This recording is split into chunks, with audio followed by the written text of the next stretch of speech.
Yo, yo, yo, what's good, YouTube? Welcome back to BenchMADE Podcast, where you get all your sports analytics off the bench. We here in Ep.5. We got a special guest, and actually not a guest, actually. He's going to be a co-host throughout the season. We got Aaron, little bro. Yo, what's up? He said he promised us week one of he promised us week one of football, and he was gonna be here, and he's finally here. I held it down for a few episodes, and he came through on his promises. No broken promises there. We heading into a week one of NFL football, coming off of a great week of college ball. We had a few good teams, a few good matchups that I want to talk about, and then roll into our Thursday night primetime game, Dallas and Eagles. And give you guys a few picks from that game. I also want to let you guys know, whoever did tune in, whoever did check out the picks that I had up. I know I didn't post a full video, but I did have a few picks in shorts. Definitely for this weekend, and right now we're currently undefeated. We just waiting for North Carolina to hold their end. We got the money line, Bill Belichick to come in, his debut coaching season at North Carolina, and hopefully come through there at home. So I expect that to be a good one. But first, we're gonna deep dive into this weekend. But what's up, bro? How you feeling? Feeling good, man. Feel good to finally be back on here after some weeks. I know I said I was gonna be here week one. Came through week one. You know, lot to talk about. Lot of predictions for the first week. You know, but maybe we're gonna dive right into college and get this going. Yeah, it's gonna be a few good games, man. So my first game I want to talk about would be obviously the big one, Texas versus Ohio. Texas. Yeah, that game. Go ahead. That game going. Damn. Wait, you can edit, right, or nah? Yeah, I can edit. Oh no, the podcast got to be straight through, huh? Yeah, just leave it in. This is our first one together, so whatever, it might be funny. But yeah, no, Texas and Ohio. They had Texas ranked number what? Was Texas ranked number one? Texas was ranked 1. Ohio State was ranked 3. Yeah, so coming into this, yeah. Yeah, and they had Arch Manning. They had Arch Manning at a high ceiling for this game, which was crazy. I mean, obviously last season, you know, he put in his work when he did get in, but I'm pretty sure you can explain more on how they do the rankings, but I don't see how Texas came in at number 1 for this game. Even though it was a close game, they didn't do bad defensively. They only lost by 7. Total points was 14-7 going Ohio's way. They just offensively didn't look like a number 1 ranked team. You think you can explain how they do the how they do I don't know for facts, but how I think it goes is like based off hype. You know, Arch Manning came in like Burbo said. Arch Manning came in like number 1. They had him Heisman prediction. He was number 1 candidate. Right. Ohio State lost a lot of defenders last year. They lost a lot of seniors. Obviously, they still had that high-powered offense with Jeremiah Smith, a new change of QB. But they came in and they defense showed out in front of Texas. So Ohio State still got a good defense. And how I think the rankings gonna go is I think they're gonna be swapped. I think Texas is gonna go to number 3. Ohio State gonna go to number 1. Because at the end of the day, Ohio State was still ranked 3rd, and Texas only lost by 1 touchdown. So they're not gonna drop. They're not gonna drop very badly. But I think Ohio State gonna take back that number 1, and then I think number 2 probably still gonna be Penn State. Maybe even Oregon. We gotta see. You gotta know. Yeah. But for sure, no, that was a great take. Great look at it. Especially what you saying, how they lost. They shouldn't drop too far. Yeah. They drop far. That means niggas is just hating because they was mad at ESPN, and then because they was expecting Arch Manning to, you know, show out and show up. They'll drop. Granted, that was Arch Manning's like 4th starting game. He started, I think, 2-3 games last year when Quinn Ewers got hurt. He did good, but they was versus some sorry teams. But this him coming in hot, starting position, new season, and he got all the pressure on the line. They expect him to be a next Peyton Eli Manning, you know, as a nephew. It's gonna be a bumpy road, but we'll see. Nah, yeah, they did put heavy expectations on him, especially a young nigga like that. Is this his junior year or sophomore year? This is his. I want to say it's his sophomore year. Red shirt. It might be a junior year. I don't know for sure.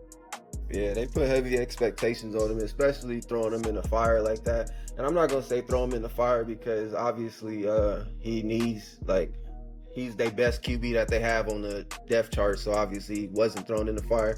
I think he was prepped, but to put expectations on a game like this with some national champions last year, that's kind of absurd. Yeah. We did hit that game. I thought it was going to be a defensive game regardless. They did have Ohio State. They got pretty much a rookie quarterback too. So he did his thing, but numbers wasn't impressive or anything like that. But I knew it was going to be a defensive sound game. We hit the under of points. I believe the points were 47.5. We teased them up on BenchMade to 49, and we hit that under with ease. 21-7 or 14-7. 14-7. Yeah, that was a low score game. A little score. It wasn't even that fun about the game that they hyped it up to be. Everybody was hyped about that game. It was a defensive game, but it was not something like fun to watch.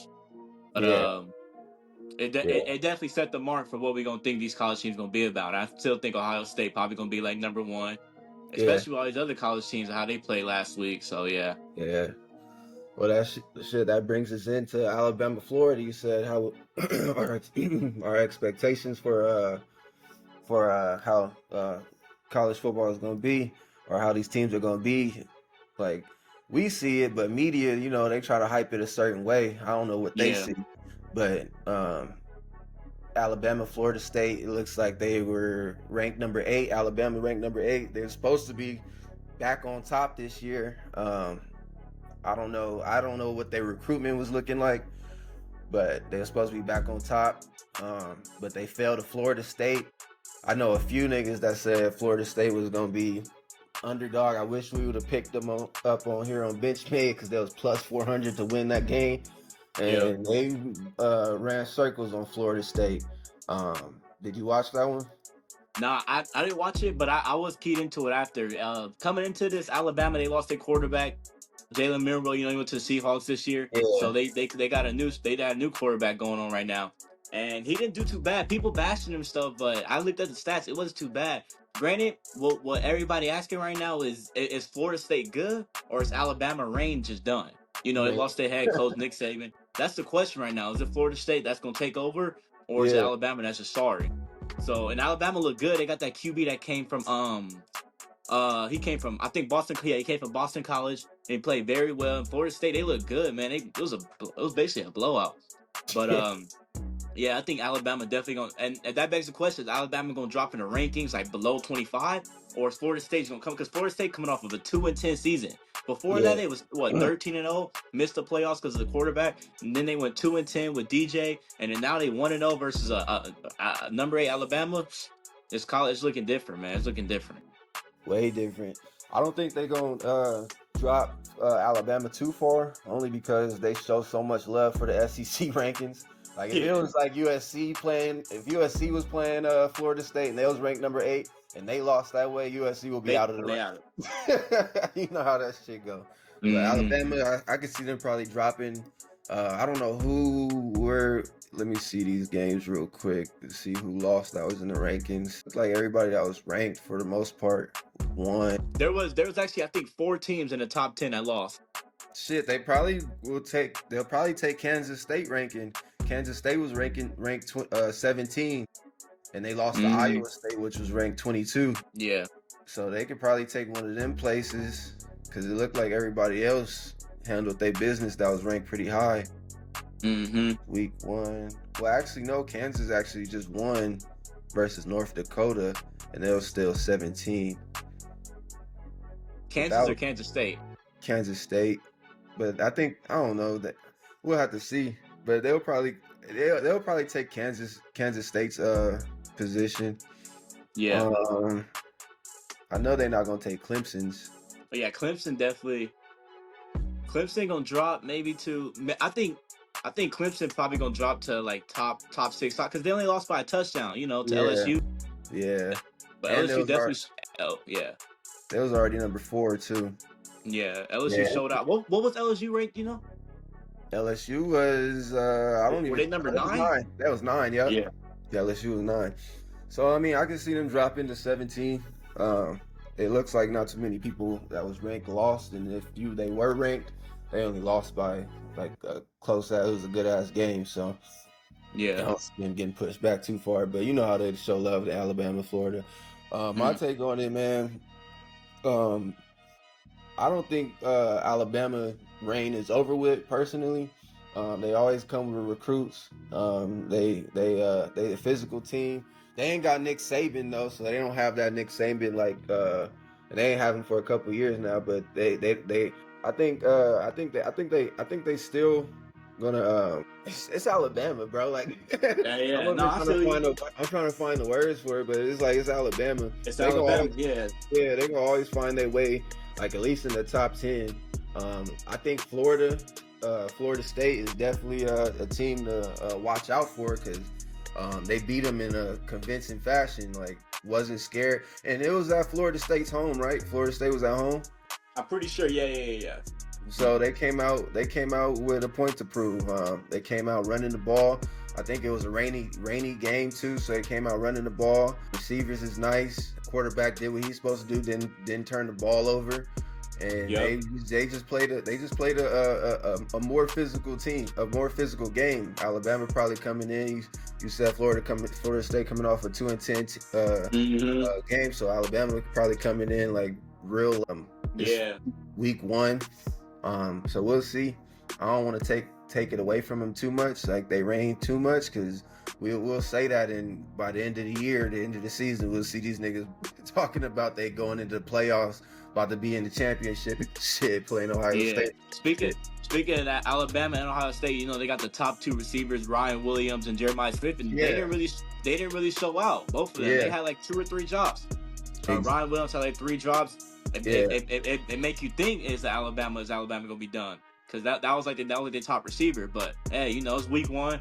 They gonna get back in the study. They gonna get back in the study room, try to bounce back. I don't know who they got next week, but I think they still gonna be solid. I don't think Alabama gonna be a top 6 team, I don't think they're gonna be a top 10 team, to be honest with you. But I think they'll be in the top 20.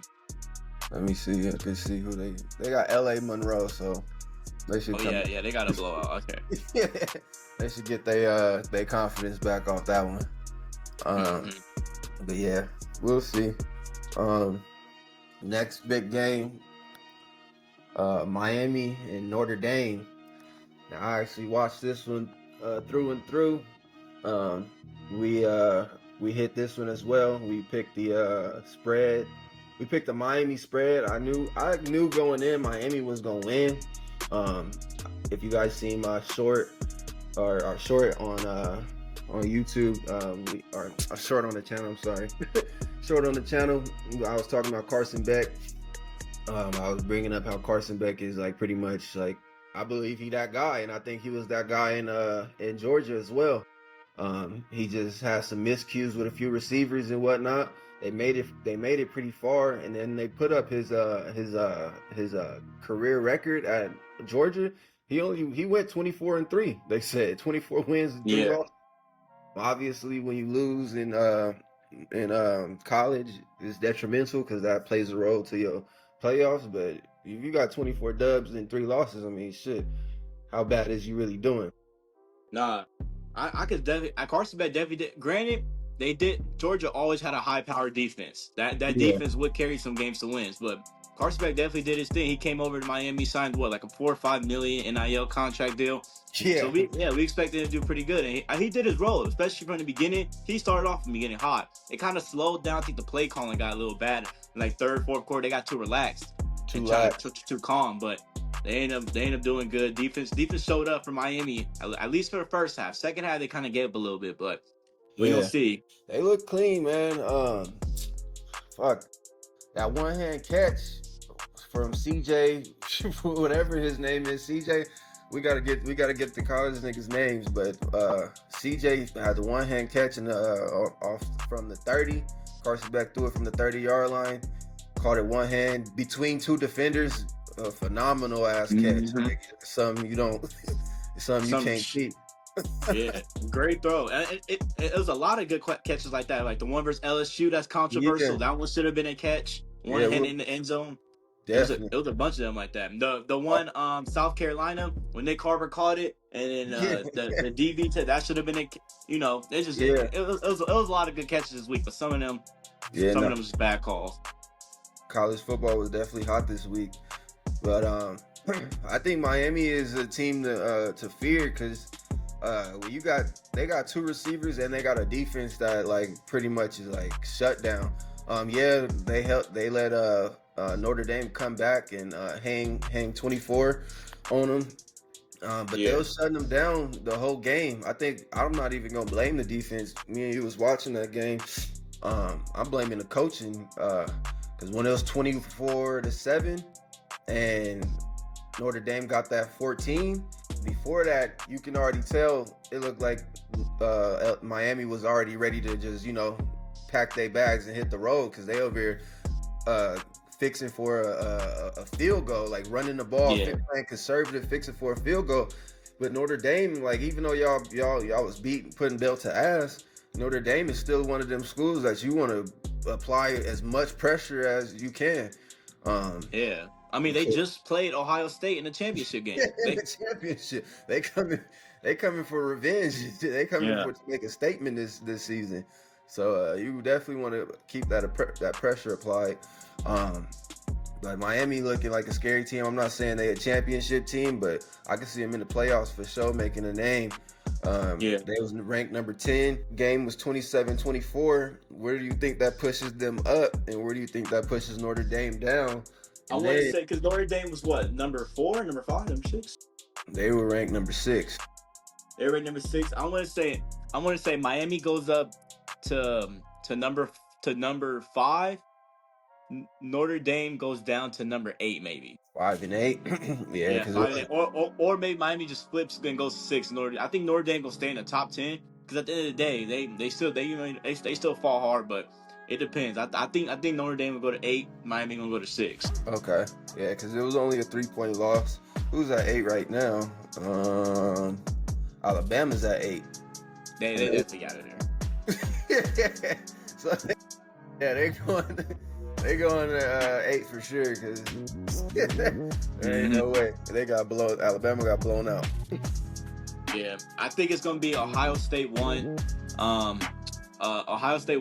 Penn State 2, and then Texas number 3. Number 4, I think it's gonna be Oregon. Number 5, I think it's gonna be LSU. Number 6, I think it's gonna be LSU. Number 6 is gonna be Florida State, maybe. Okay. I think number 7 is gonna be Clemson. Number 8, Notre Dame. And that's what I got for the top 8 right now. And there goes your Aaron top 8 right there. I feel like I would agree with you. It's pretty accurate. Like I said, there wasn't too many teams that did fall, and if they did fall, or too many teams that were ranked that did fall, and if they did fall, it was only by a few points. So I can agree with that one. Well, shit. What's the head coach's name? Because he's the youngest head coach of college football, right? For Notre Dame one. Yeah. I don't know his name, but yeah, he's the youngest head coach. Yep. I don't know, man. I don't know what they're gonna do over there at Notre Dame. Every time I look up Notre Dame getting their shit worked, like not worked, but like when they get to the championship, they getting worked. So it's like, when are they gonna get over that hump? You know what I'm saying? The last championship they went to was obviously last year, but the one that I remember was, I think it was when Manti Te'o was playing, if I'm not mistaken, and they got like 2011, 2010, 2012. They got belt to ass. So it's like, when they gonna get over that hump? And then this Miami game, they coming in as heavy favorites. I don't see how they came in as heavy favorites with a rookie quarterback. Pretty much, he was red shirt freshman, I believe, and you saw what he was throwing. Nigga was throwing it to the sideline when it was time to throw the ball away. Yeah, exactly. He had a couple of mistakes, intentional ground. It is his first game, and he's going against Miami's defense. But yeah, he could possibly bounce back. He almost made the comeback. For a team. Yeah, he did. He did. I think by week 3 they'll have it figured out. Let me see who they play next week. Cause I do want to see Notre Dame win one for sure. Yeah. Let me see who they play next week though. Shit, it look like they got a bye already, so that might be kind of coming off a loss going into a bye. A bye in week 2 is crazy. Yeah. They got Texas A&M that's ranked number 19 right now. So coming off a loss going into a bye and then playing Texas A&M, I don't know what they doing over there at Texas A&M, but that ain't looking too good. Sometimes it's good to come off of a loss going into a bye, but only when it's like mid-season, when you already had a couple of games. Yeah. It's just build the first game. Now your players getting rest again, a bunch of rest, and you gotta go into that second game. They're gonna be sluggish. Texas A&M, hey, don't be surprised. Texas A&M might come out. Niggas' confidence is low. And let me see if it's at Texas A&M as well. Okay, it's at Notre Dame, so they're gonna be at home. But shit, I'll put on a spread with that one. I'll see what the lines are, and I'll put a spread for that.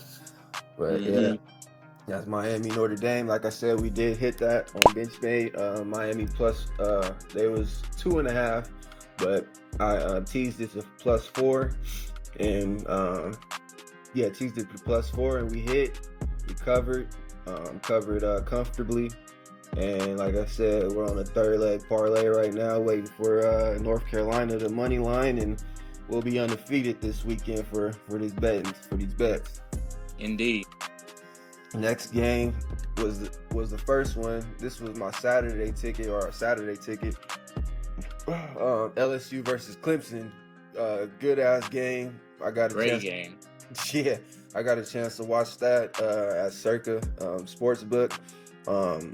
In the pool area where they got all the monitors and everything, TV monitors. You got every game you want. Drinks in there available, expensive as hell, but you know. But LSU is Clemson. They had Clemson as favorite to win that game. I picked the spread for LSU too.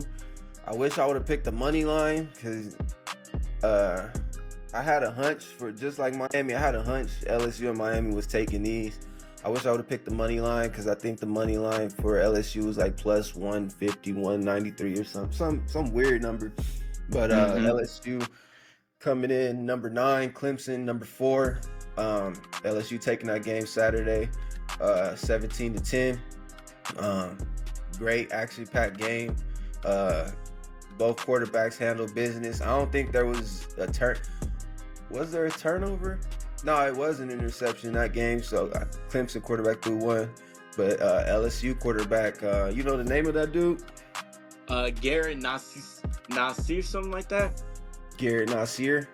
Not Nazmir, something like that. I'm pretty sure. Well, he came in, whatever his name is. He came in and he took care of the football. Definitely controlled the clock. Defense handled business, and they had.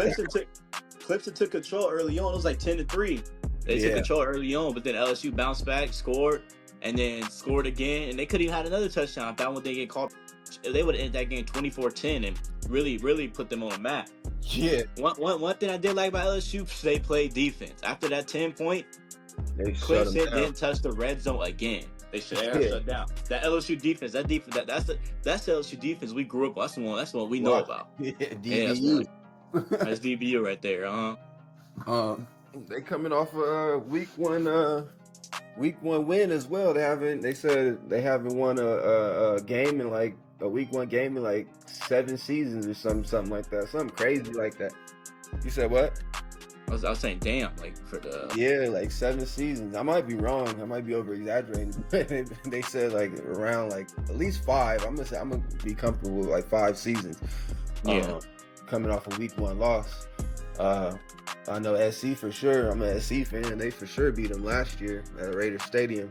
So just by all that, and remember the head coach went on a big ass rant. We got to stop losing games. He was mad. He was mad.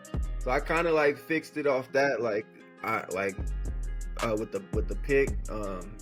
I was going money line, but with the history of them losing games, I just decided to be more on the comfortable side, and we picked the LSU point spread just in case. Yeah. Happy for them. I know they just lost somebody to suicide. I forgot his name. Receiver or DB? What receiver? You talking about Kyron Lacey?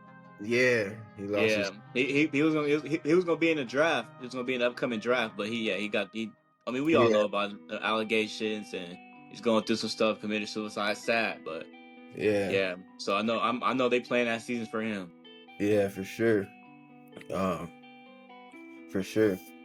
So yeah, I'm proud of them. Happy for them. Well, not proud of them because I'm an SC fan. Fuck them niggas, but happy for them that they was able to accomplish that victory for sure.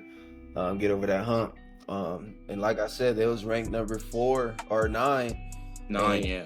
Clemson was 4, so sheesh. Where did I put them? Did I swap them or what? I think LSU goes to 5 at least. Clemson. Oh yeah, because it was only a 7-point difference. Defensive. Yeah, I think yeah. Yeah, and LSU beat them at home too.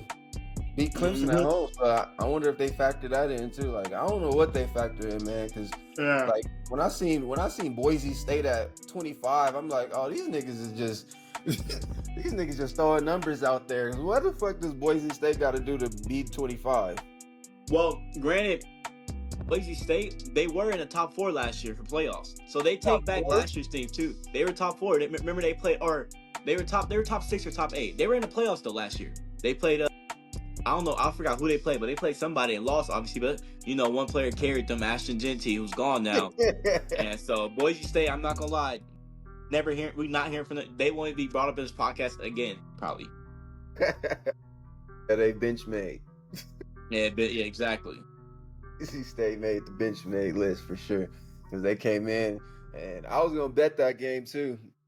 Yeah, I decided to stay away from it just in case they was on some weird shit going on. UCF, they thought they was about to put belt to ass on UCF. UCF said nah. UCF. They said nah, nigga. We about to humble you niggas. So yeah, we won't be hearing from them again. Yeah, LSU and Clemson, a good game. What you think about that catch though? Lastly on that topic, what you think about that catch?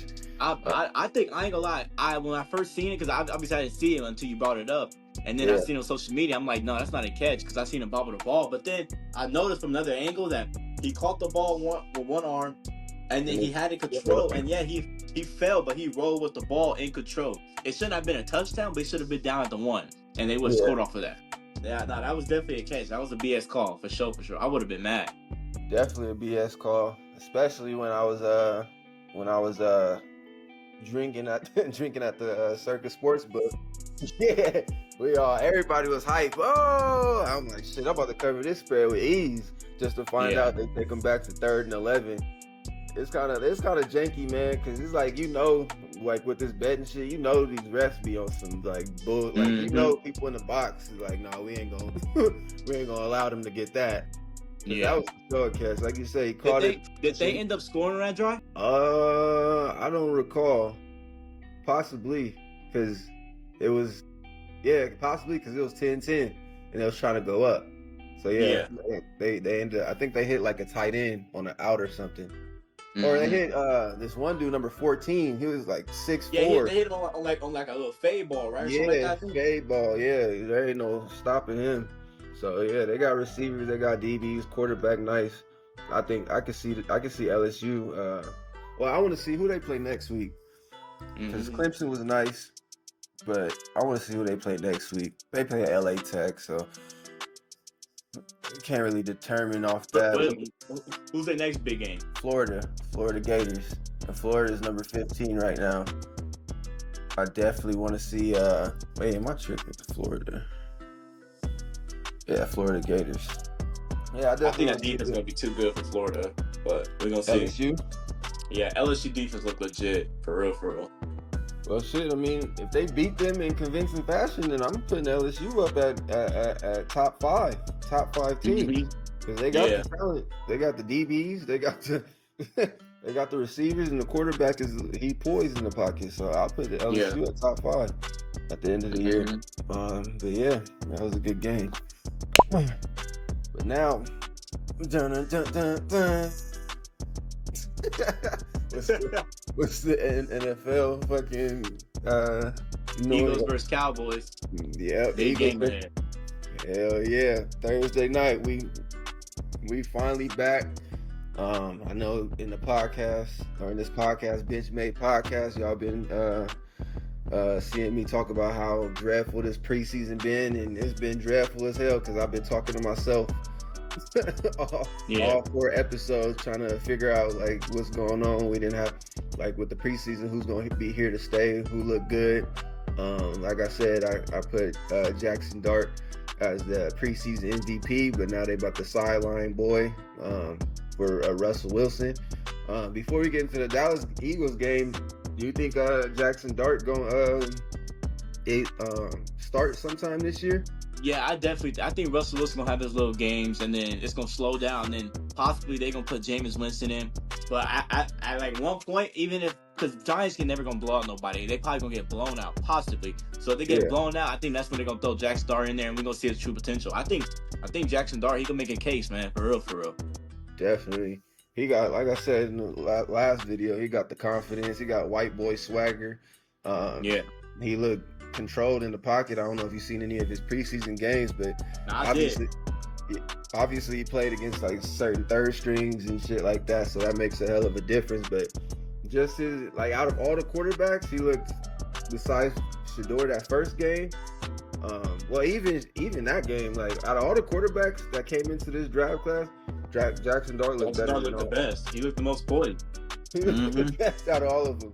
And Steelers is just fucking retarded for not picking him up. Y'all see the Ravens in his background. I know he happy about that. Yeah, hey, look, I love college football, but where I strive at NFL, and I'm strictly biased for the Ravens. I'm gonna give my opinions, but any type of Ravens, I strictly biased. I stick up for them every game. But this is why I shine is NFL analytics, all of that. I know all about. That's what I love to talk about. I mean, yeah, it's definitely gonna be a fun season. I cannot wait for that first week. But for this Thursday night game, I'm picking Eagles just because I know how they are. But I know they lost a couple players, so they were Super Bowl champions. So I do think they're gonna win. I just don't think the Cowboys got it. But I think the Cowboys receivers gonna shine. CeeDee Lamb and George Pickens first game. I think he gonna go over for sure. I think Dak gonna try to force some balls. You know, Eagles lost some of their DBs, Darius Slay, CJ Gardner-Johnson, and obviously they still got that good white boy corner, Cooper DeJean. They got Reed Blankenship, Quinyon Mitchell, who was like DB rookie of the year to be honest to me. Besides Nate Wiggins, you know, for the Ravens. But I think their offense gonna shine at Dallas, but I don't think their defense gonna hold up for the Eagles. I think AJ Brown, Devontae still gonna shine. I mean, Saquon Barkley, we know him, and then the Eagles got the best offensive line ever. I think the only person they missing is Lane Johnson. I think he just left for retire, but yeah, it's gonna be a fun one for sure. No, it is definitely Thursday night. They got Dallas versus Eagles -7.5. Spread pick. You taking the -7.5 for the Eagles? I'll take that. I'll probably tease it a little bit, but I mean, I don't think I tease it to like 5 because I think, I tease like 5. I think they're gonna win by a touchdown, but because 7.5 is kind of crazy. I think they're gonna win by a touchdown, but yeah. Dallas lost Micah Parsons to Green Bay as well, so. Yeah. If it was hard enough to get a damn pressure on Jalen Hurts back then, it's definitely not happening in this game. So it's gonna be it's possibly gonna be a high scoring game, or is it gonna be a high scoring game in Eagles way? Because I mean, Cowboys just signed a DB, Darren Bland, who had I think he got injured last year, but the year before that he had 5. He set the record for 5 pick sixes. So maybe he'll be able to lock up DBs, but as far as getting pressure to Jalen Hurts, they not touching him. And I think Saquon, I think Saquon gonna run all over his defense. Yeah, it might. Hey, who knows? It's week 1. We gonna see. Yeah, it's week 1. Let me see if they playing at home or who's playing at home, because I'll take that. I definitely know the Cowboy fans is hurt though after that microphone. They hate Jerry Jones. Hey, tell me why every team in Dallas is just doing stupid shit. Yeah, like Nico with the Luka Doncic. Yeah, I can't wait for basketball season to roll around too. Big Laker fans. Yeah, Dallas playing Philly at Philly, so yeah, I think Philly gonna take this one. I'll tease it to 5, to cover by 5, and yeah, I got the Eagles, man. And then we got for our picks for this week, for this Thursday night game, we both discussed Saquon Barkley. They got him at 94.5. You think he's gonna go over or under? I think he's gonna go over. I'm not picking that one though. I'm not gonna pick. I'm gonna stay off Saquon just for this week. I gotta see. You know. Obviously he like the best running back in the game, but I just want to see if he could hit that again. I think he's gonna run all over them, but I'm gonna stay off of that line. I'm gonna pick the under, 94.5. That's kind of a lot of yards, and I believe he's gonna get it. But I think they kind of like trying to throw that out there since they know Micah Parsons is left the team. Like if you not like really in tune, like you just gonna be, oh well, Micah Parsons is going, I'm gonna pick the over. Saquon Barkley about to run over all of them. Like no, yeah. I feel like this year Saquon is gonna do his big one, but I think everybody's geared up to align themselves around Saquon, the run game. You feel me? Yeah. Especially with Jalen Hurts not really passing the ball. He only averaged like 150 yards. Yeah. Type shit. Passing yards. That's pretty bad in the NFL, but I mean, he still can pass the ball. He's still good. He still won the Super Bowl, so hey, that's all I got. He's still Super Bowl MVP. Yeah, but I'll take the under with that. 94.5. It might be safe to stay away too, like Aaron said. But if you are to pick, I'll definitely take the under confidently. Then we got George Pickens, 56.5 receiving yards. What you think, over under? I'm going over. I think Pickens playing with a lot of confidence. I seen the all season. He happy. Him and CD got a whole connection going on. It's hard to pick between them who's gonna go over. We gonna see after this week. It's gonna be hard every week, to be honest, to see who's gonna go over between, because you got 2 receiver ones. You know, it's not a receiver 1, receiver. No, it's receiver 1A, receiver 1B. So we gonna see CD Lamb definitely better, but obviously we know what Pickens could do. I think it's gonna be Pickens week this week to shine. Get his over. I think he's gonna cash that. I'm picking that. Yeah, I'm gonna pick the over for that. 56.5 points or receiving yards is kind of low for a nigga that's like a top 5 talent. Mm-hmm. Especially when you got CD Lamb on the other side for defenses to eye in on. George Pickens coming from the Steelers, he ain't really have no quarterback to throw him the ball all 4 years that he was there. 4 that he was there. So he pretty much about to have Dak, and I'm not saying Dak is the greatest, but Dak is a way better capable quarterback than a nigga like Kenny Pickett and Mason Rudolph and friends and shit. You know what I'm saying? Justin Fields and shit. So I think this is about to be his year to finally show that he is a top 10 talent.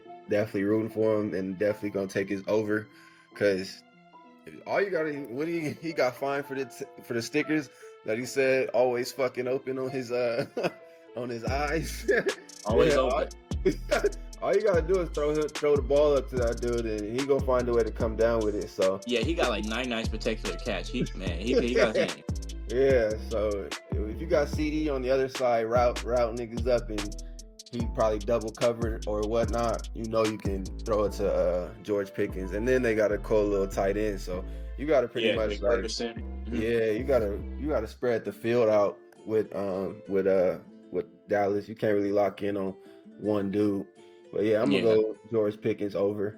I'll say he get like 65 receiving yards if CD getting 7, or if they got CD at 70, but I say he gets 65.